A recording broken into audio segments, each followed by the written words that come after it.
Israel ও হামাসের মধ্যে যুদ্ধের 1 বছরেরও বেশি সময় পেরিয়ে গেছে। এখন এই লড়াই লেবানন থেকে শুরু হয়ে ইরান পর্যন্ত পৌঁছে গেছে। ইসরায়েল ও ইরান একে অপরকে শত্রুভাবাপন্ন দৃষ্টি দেখাচ্ছে, আর মধ্যপ্রাচ্যের পরিস্থিতি আগের মতোই উত্তেজনাপূর্ণ হয়ে গেছে। পাল্টাপাল্টি হামলা চালিয়ে গাজা ও লেবাননে শত শত মানুষের জীবন বিপন্ন হয়েছে, লাখো মানুষ গৃহহীন হয়েছে। প্রতিদিন এই রক্তক্ষয়ী যুদ্ধ নতুন ধ্বংসের গল্প লিখে যাচ্ছে। ইরান সমর্থিত প্রক্সি গোষ্ঠীগুলো ইসরায়েলকে যুদ্ধে জড়িয়ে এমন এক অবস্থার সৃষ্টি করেছে যা পুরো মধ্যপ্রাচ্যকে প্রভাবিত করছে। গাজায় ইসরায়েলি সেনারা দুর্বল হয়ে পড়েছে। বলা যায় এই যুদ্ধ ইসরায়েল ও হামাস উভয়কেই এমন এক অবস্থায় নিয়ে এসেছে যেখানে তারা একে অপরকে ধ্বংস করার শপথ নিয়েছে। ইসরায়েলকে যুক্তরাষ্ট্রের সমর্থন মিলছে, অন্যদিকে হামাস পাচ্ছে ইরাক, লেবানন, সিরিয়া এবং ইয়েমেনের বিদ্রোহী যোদ্ধাদের সহায়তা।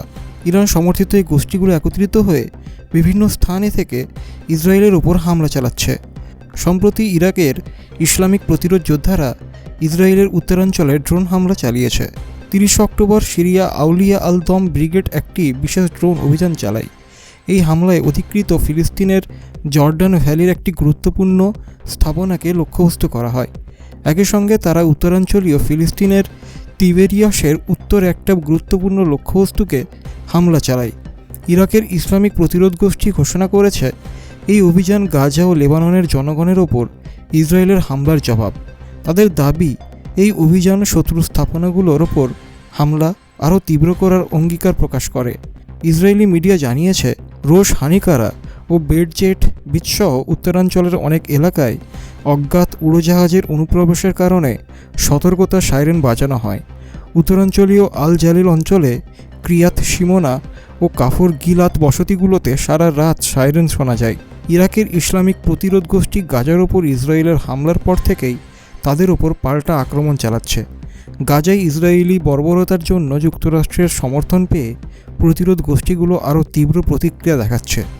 এই কারণে ইরাক ও সিরিয়ায় ইসলামিক প্রতিরোধ গোষ্ঠীগুলো মার্কিন সামরিক ঘাঁটিতেও হামলা চালিয়েছে এবং বড় ধরনের ক্ষতির দাবি করেছে।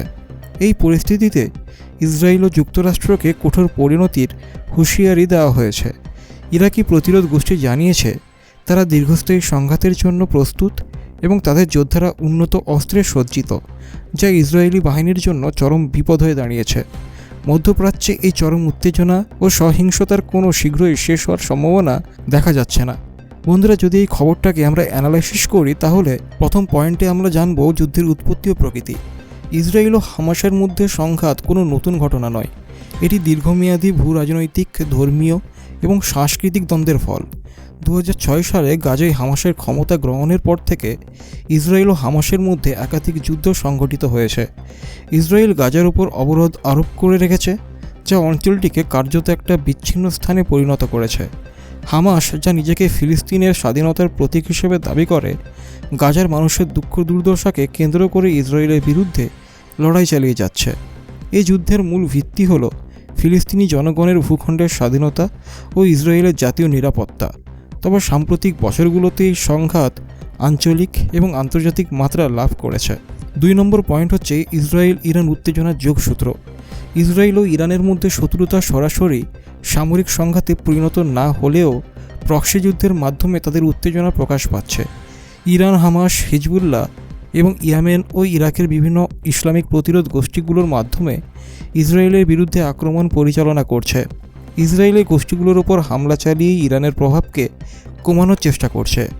ইসরায়েল মনে করে ইরান তার পরমাণু প্রকল্পের মাধ্যমে তাদের অস্তিত্বের জন্য হুমকি সৃষ্টি করছে। মধ্যপ্রাচ্যের এই উত্তেজনা এখন গাজা, লেবানন, সিরিয়া, ইরাক এবং ইরানের মধ্যে একটা বিস্তৃত সংঘর্ষে পরিণত হয়েছে। 3 নম্বর পয়েন্ট হচ্ছে যুদ্ধের প্রভাব।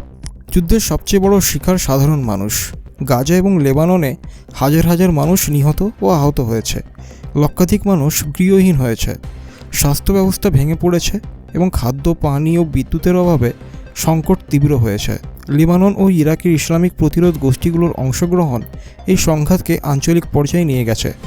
ইসরায়েলের সীমান্ত এলাকাগুলোতে নিরাপত্তা ব্যবস্থা জোরদার করা হয়েছে এবং সেখানকার জনগণও হামলার শিকার হচ্ছে।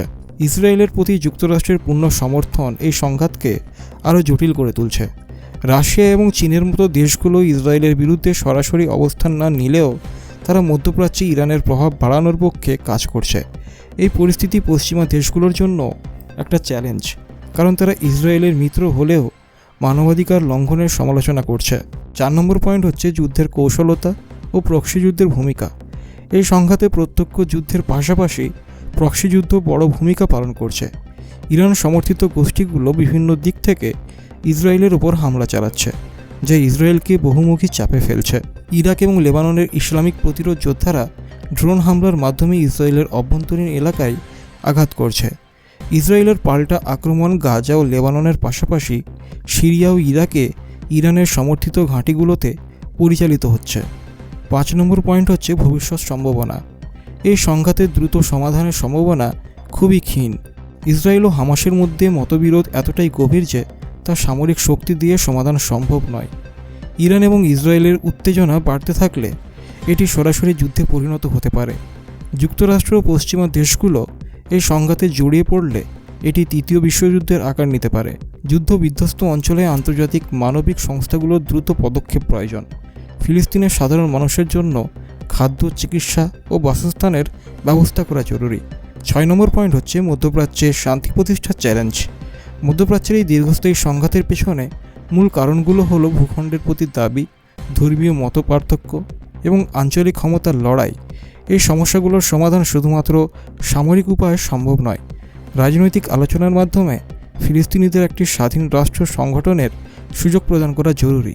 ইসরায়েলের নিরাপত্তা নিশ্চিত করার পাশাপাশি তাদের দখলদার নীতি পরিত্যাগ করতে হবে।